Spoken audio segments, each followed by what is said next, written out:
Thank you, Mr. Chairman, and thank all of you for being here. Mr. Clancy, how many times when did you get into the office? When did you become the acting director? The acting director, October 6th, I believe. Yes. October 6th? Of 2014. Of 2014. How many times have you appeared before Congress since then? I believe this may be my 6th or 7th. You know, I've been here since January 6th, and I think this is the 4th time I've seen you. Yes, I'm just... I mean, obviously, we got concerns here, and there seems to be an ongoing problem. Yes. As you might know, I'm very fortunate to have the Federal Law Enforcement Training Center in Glencoe, Georgia, my district, and I'm familiar with the training that takes place with the Secret Service agents down there, and I think they do an excellent job. But I also want to remind you of the Protective Mission Panel that came out and actually said that the amount of training that the Secret Service agents were getting was far below what it should be. In fact, I think at one time they said it was equaled only 25 minutes for each 1,300 uniformed officers. Yes. What are we doing to change that? Well, you're absolutely correct, and I've been down to your Federal Law Enforcement Training Center, and they do a great job down there, and they help us as we try to build our staffing levels. In terms of what we've done, Uniform Division 99% have gone through a building defense exercise training mission. It's a 10-hour block.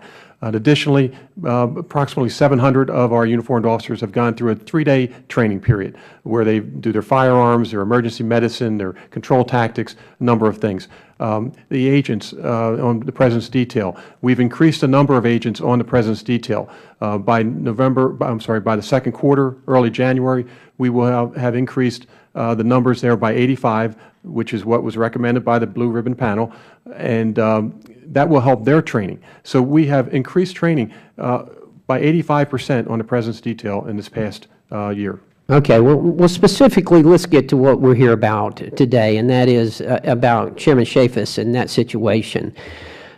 Inspector Roth has stated that several of the agents that violated the Secret Service and the Homeland Security policies when they accessed his records. This was a criminal offense, don't you think? It is. It's on the books as a criminal offense, yes. It's on the books as a criminal offense. Tell me what you've done. Have these people been fired? Have they been disciplined at any at all? A criminal offense by an agency that we hold to the highest standard. And you know, earlier, I'm a little bit frustrated by some of the things I've heard here. Keep in mind that we up here are experts at spin and at pivoting. My campaign manager, that was his favorite word, pivot, pivot, pivot. And all of a sudden, I heard you talking about data, if the data had been better protected. Give me a break. If they wanted to see this, they were going to see it. I don't care how the data was protected. How can you let this go on? Why haven't you fired these people? They knew this was wrong. Don't you agree? Don't you agree? They knew this was wrong. I do agree, and certainly there's misconduct here. The discipline has been proposed for those 15 and below, but the data is also important as a sidestep. I understand that. I respect that, and I acknowledge that it is important that it be protected. But still, the basic premise here is that they knew what they were doing was wrong. Yes. Looking at the OIG report, they should have known what they were doing was wrong. And some of them, I think, will acknowledge. And should have known? To an agency that we consider to be, to hold at the highest level? Right. I just can't go along with that. I mean, even you yourself said it was inexcusable and unacceptable. Yes. And it is, and it deserves discipline. Look, I'm a small businessman.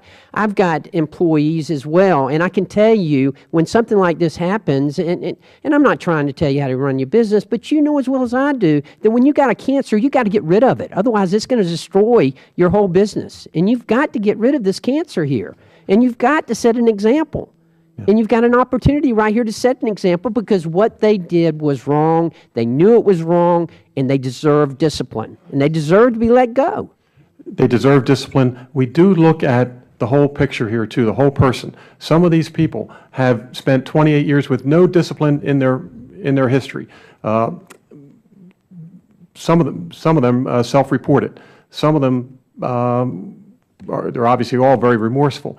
But it was wrong, yes, but we do look at the whole picture and the whole person of their career. And I get that. I want to make sure that the punishment befits the crime, and I understand that. And you should look at their whole career. But at the same time, again, you've been here 6 times since you took office. Yes. We want you to succeed. We don't want to see you fail. Yes. We don't want to see you here anymore, is essentially it. We want you to do this. We want you to do well. But we got to have your help. Mr. Chairman, I yield back.